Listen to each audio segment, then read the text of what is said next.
I have never been murdered, so I completely lack experience in this area. But some people have been murdered, and they say it's a stressful experience, especially if those people are notoriously hard to kill. This is a list of 10 people who just wouldn't die.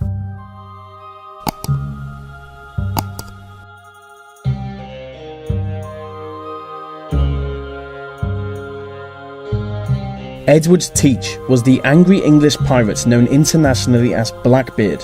Blackbeard was hated in many countries and on all 7 seas, but it was the governor of Virginia who ordered his assassination.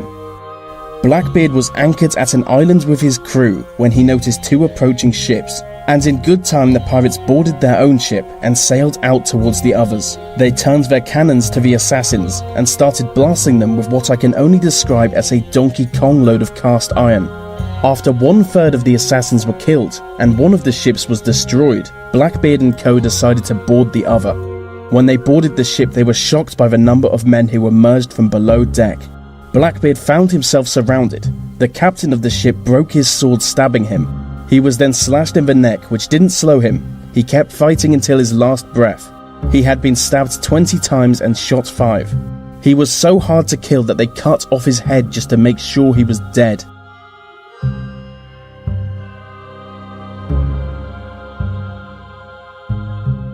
Joseph Tito was the president of Yugoslavia.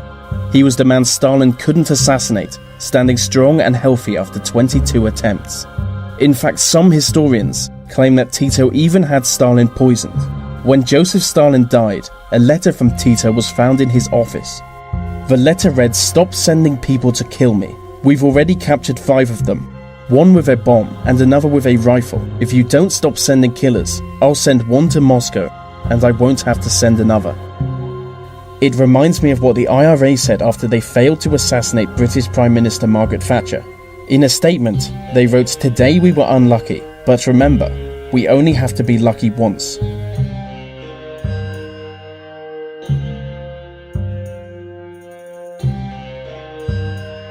Leon Trotsky founded and led the Soviet Red Army, and as it happens, he was also an enemy of Stalin, which is nothing special. It has been well documented that Stalin was a bit of a dick. In 1927, Trotsky was expelled from the Communist Party and exiled from Russia 2 years later. He eventually fled to Mexico. On the 20th of August 1940, an assassin entered Trotsky's home. The assassin struck him in the back of the head with an ice axe. This seemed to do little more than anger Trotsky. He attacked the assassin, wrestling him to the ground. With an axe still lodged in his brain, Trotsky was able to hold down the assassin until his bodyguards realized what was happening. Which is just embarrassing for the assassin, especially considering Trotsky was 60 years old. Due to blood loss, Trotsky died 1 day later.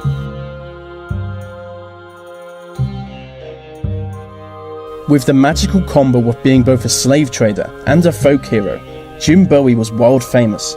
He was so tough the Bowie knife was named after him. In 1827, Bowie attended a duel between 2 others. During the duel, Bowie was accidentally shot in the hip.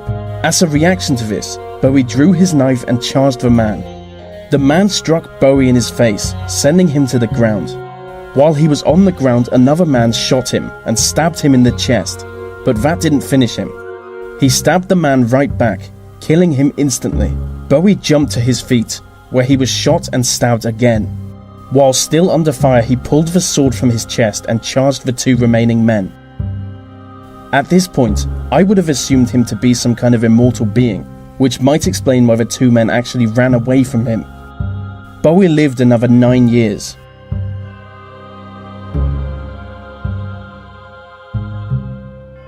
Pablo Escobar was Colombia's most notorious drug lord. He was known as the King of Cocaine, with an estimated net worth of $30 billion. Just like everyone else on this list, Escobar had a lot of enemies, partly because he regularly arranged the assassinations of judges and police officers. In 1993, a task force of American soldiers and Colombian police officers joined a large group of the families of Escobar's victims with the aim of killing Escobar. Long story short, they found him and immediately started firing their weapons at him. In a shootout that almost exhausted South America's bullet supplies, Pablo Escobar was chased across rooftops. After getting shot quite a lot of times, he shot himself through the head. He always told those close to him he would shoot himself through the ears rather than be captured.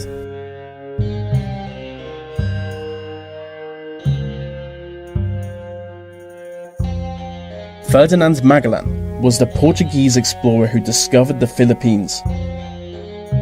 Magellan entered into a contract with a Filipino king where he agreed to kill Lapu-Lapu, king of the Matcan Islands. In 1521 he brought his crew to the island along with 250 native warriors, but they were met with disaster as Lapu was waiting for him with a 1,500 strong army. As soon as the battle began, Magellan was shot with a poisoned dart. He was then stabbed in the face with a bamboo spear. As he drew his sword, he was slashed several times, sending him falling to the ground. Even with him being repeatedly stabbed and bludgeoned by a large group of natives, it still took several minutes to kill him. According to local legend, Lapu-Lapu transformed into a statue after the battle, where he remains today.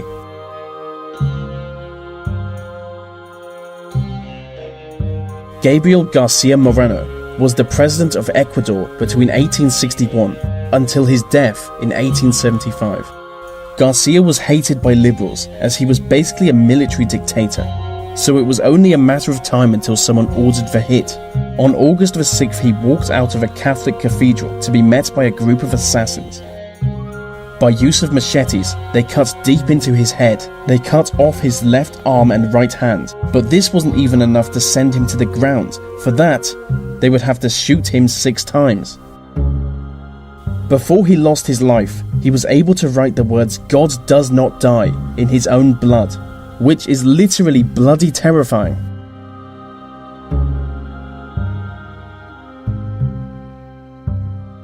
Ned Kelly was the most famous Australian outlaw of the 19th century. His first run-in with the law was when he stole a pig from a Chinese man named Ah Fook. I must admit, when I first read that, I thought it was a joke. But it's just the truth. He stole a pig from Ah Fook. But fast forward 11 years and Ned Kelly is a serious criminal. In June 1880, while 2 trains full of police are steaming to arrest him, Kelly and his gang rounded up 62 hostages inside an inn. When the police surrounded the inn, Kelly emerged from the doorway wearing bulletproof armor. As the armor protected Kelly from the assault and the police began to panic, he took a shotgun clap to the legs, which was the only area not covered by his armor. Falling to the ground, he was soon captured and eventually hanged by the neck until dead.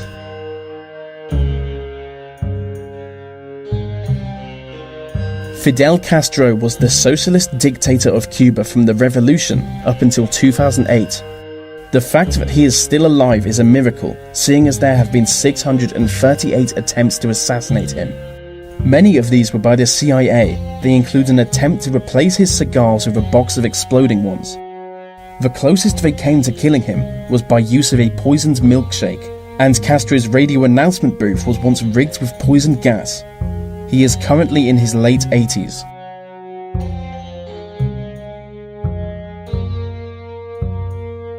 Rasputin was a Russian faith healer who managed to become a close friend of the Tsar. Rasputin had a lot of enemies, as people blamed him for Russia's involvement in the First World War. So in 1916 it was decided that he had to die. A group of noblemen invited him into a basement and treated him to poison-laced cake and wine. Rasputin ate a lot of cake and drank a lot of wine, but the poison didn't seem to affect him at all. After a while they began to wonder why he wasn't dead yet. They soon realized that he was just having a good time, so they shot him in the back with a handgun. As Rasputin looked dead, they left the palace. But when one of the men returned to the basement to fetch his coat, Rasputin got back on his feet and started strangling him. They shot Rasputin another 3 times, and when that didn't work, started beating him. And when that didn't work, tied him up and threw him into a river. As he fell through the ice, he was still alive and tried to free himself before finally drowning.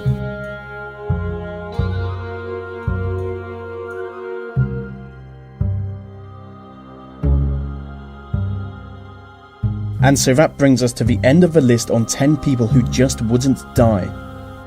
These videos take a lot of time to produce, so I really appreciate every like, comment, share, and new subscriber, as it really helps them reach more people.